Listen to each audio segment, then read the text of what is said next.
Okay, this is the fourth in a series of videos on resolving and the second video on forces in equilibrium.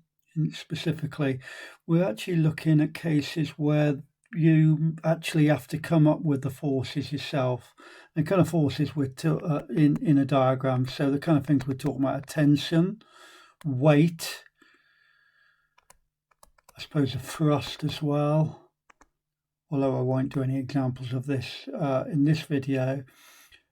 Friction and reaction forces. So you will come across many situations where you have to actually come up with a diagram, put the forces and what direction they are in, and all the rest of it. So I'm going to do a couple of examples on that, and hopefully you can get started on some problems. So, right, here's a problem here. We talk about a bead. Bead is something that kind of threads through, so you kind of got a string that's thread through. If that's the case, then the tension is going to be the same both sides if it's smooth. Okay, we've also got a weight to this actual bead as well, where it talks about which is actually part of the question. Anyway, I'm going to do a diagram. I'll probably do it over here. I could do it on top of that, but I think it's a bit distracting with the X and Z, whatever. So I'll completely redo the diagram. So we've got a weight, let's call the weight W. And we've got a tension upwards. We've got also the same tension because it's smooth at an angle there. Let's put the angle in. Let's mark. It wouldn't matter if I mark this one as 60 or this one as 30. It doesn't matter as long as you mark an angle for tension. And there's also another 8 Newton force, which is acting parallel to that. So here are now our 4 forces. So I'm going to resolve vertically and horizontally, and then hopefully come up with an answer to these questions. So first of all, let's resolve horizontally. Again, if we resolve horizontally, as we've seen in previous cases and previous videos, we've got these two forces here are not going to be in the horizontal equation because they're vertical. So we've got T cos 30, and it's cos because the marked angle is here. It's there. It's next to the angle, so it's cos 30 minus 8 equals 0. Or T cos 30 equals 8. Feel free to go straight to that. Forces this way must be equal to forces this way if it's in equilibrium. So you've got T cos 30 is equal to 8. So T is, we can get T straight away from that. T is equal to 8 over cos 30, which is going to give us the answer 16 over 3, the square root of 3, which if we need to evaluate that to 3 significant figures, depending on the question, that's 9.24 newtons. Okay, so that's the resolving horizontally equation. Now let's do the resolving vertically, and hopefully that will get us our weight that we require. So resolving vertically, we're going to have 3 forces in the equation. We've got the T going upwards. We've also got the component of this T going upwards, and we've got the W going downwards. So those are the 3 bits we're going to have in our resolving vertically equation. So going upwards, remember the component, let's do it, the component of the T 30 going upwards is T sine 30. Again, because that's going away from the marked angle. Whereas this component here, as I did in the last equation, T cos 30, that comes into there.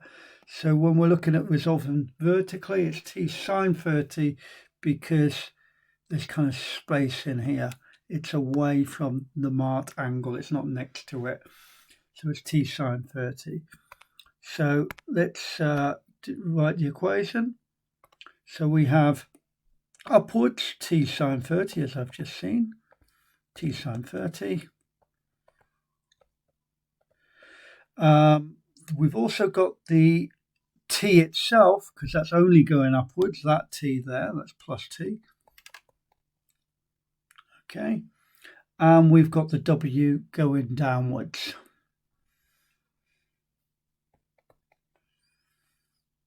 Minus w equals 0. So that is going to give us w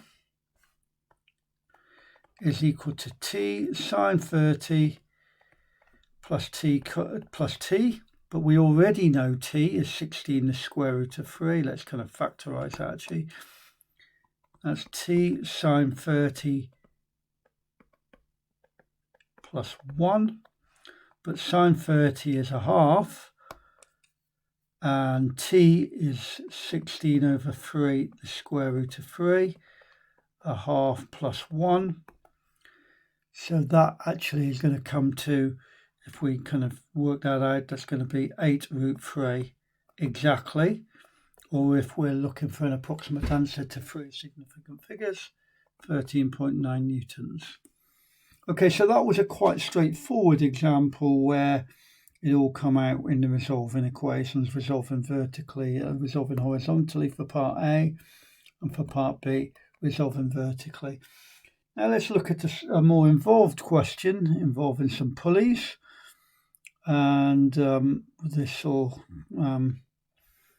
kind of test us a little bit more, I think. First of all, we've got a 3 kilogram mass rests on a horizontal smooth table, not horizontal, at an incline of 45 degrees to a table.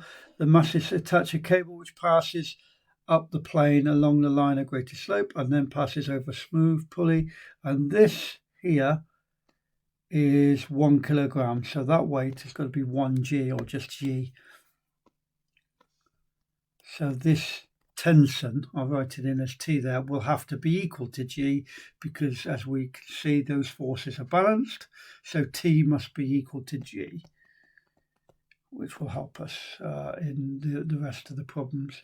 So that T is going to come up like that. But what about the other forces? So I'm going to kind of do a diagram now and kind of leave this out now, because we know that T is equal to G, and we can work with and work out everything else, hopefully, but we're going to have to do quite a bit of work, I think. Right, so here we've got our particle. We've got P that is coming in kind of at that angle there, and we've got the reaction force coming here, which is always perpendicular. It doesn't look like it's perpendicular on my diagram, but it's always perpendicular to the force like that, to the slope, not to the force, to the slope. And we've got T going upwards as well, but we know that T is equal to G in this case. And we've got the weight going downwards, which is, the weight is 3g because the mass is 3, so that's 3g. And we've got P here. Okay, so that's our diagram. Let's mark in some angles on this diagram, and then we're going to do some resolving vertically, horizontally, or parallel and perpendicular to the plane in this case, and hopefully work out what we need to find out. Right, okay, so let's just work out, let's just mark that angle in there. That angle will have to be 45 degrees. You can see that hopefully by, maybe I'll do it here easily. Oh, I'll do it on this diagram. If this angle is 45 degrees, then that's 45. So perpendicular to that would have to be 45 as well. Likewise, this angle is 45 degrees too. Okay, so hopefully we can do some resolving in our work now. So let's resolve. In this case, We've got the option to resolve horizontally or vertically, which sometimes, occasionally, is a useful thing to do on slopes. But more often than not, we're going to resolve parallel and perpendicular to the slope, like in that direction. So let's resolve parallel.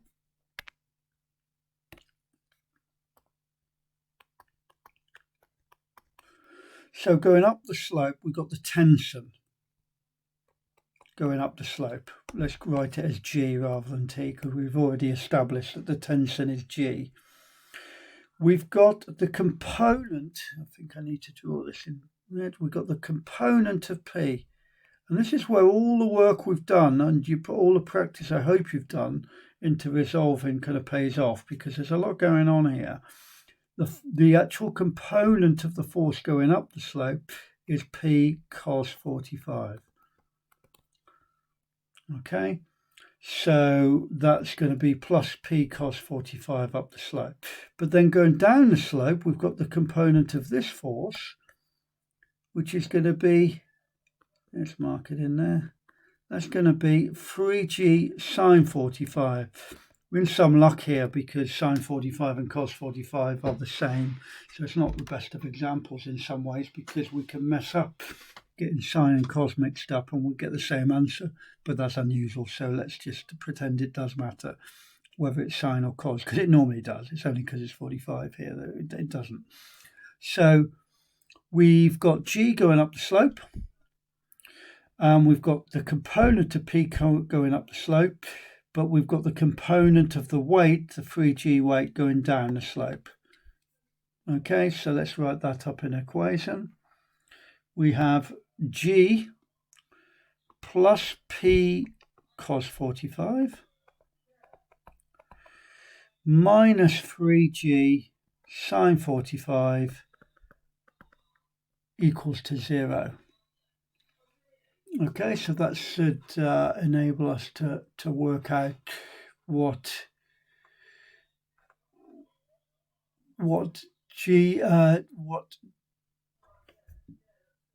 P is, because we'll be able to actually figure out what P is fairly easily from this. So we've got P cos 45 is equal to 3G sine 45 minus G. Okay, and that's going to be, when we work that out exactly, that will be equal to P cos 45 is 1 over the square root of 2. Sine 45 is 1 over the square root of 2 also, minus G. If I multiply that out, the exact value of P is going to be equal to 3G minus the square root of 2G. Working that out to a certain number of significant figures, 2 significant figures in this case, taking G as 9.8.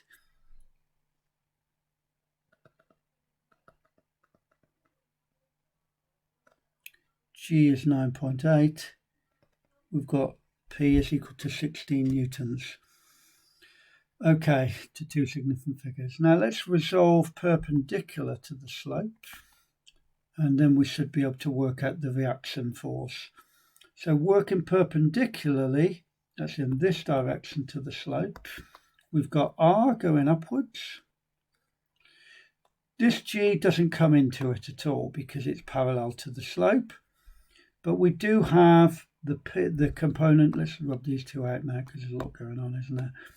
We do have the component of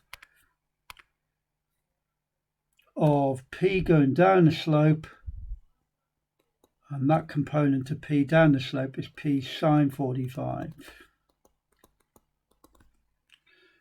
Okay, that's P sine 45, and we've also got the component of the weight going into the slope, which is next to the 45 angle, which is 3G cos 45.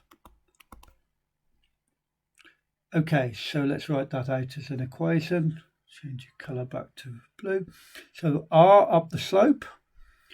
P is going into the slope as well, so that's going in the opposite direction. Notice the component of P is going in the opposite direction to R.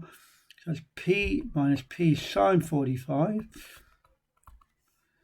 And then minus 3G cos 45. That one there. Equals to 0.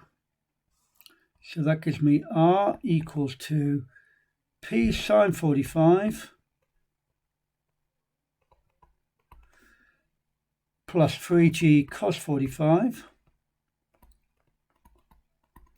which if I put in my values that I already know, because I know that P is this, that's P is 3G minus the square root of 2G sine 45, which is the square root of 2 over 2, plus 3G square root of 2 over 2. Simplifying that, I will get 6G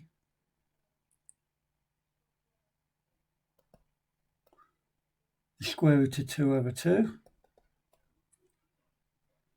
Okay, then I will also get minus G.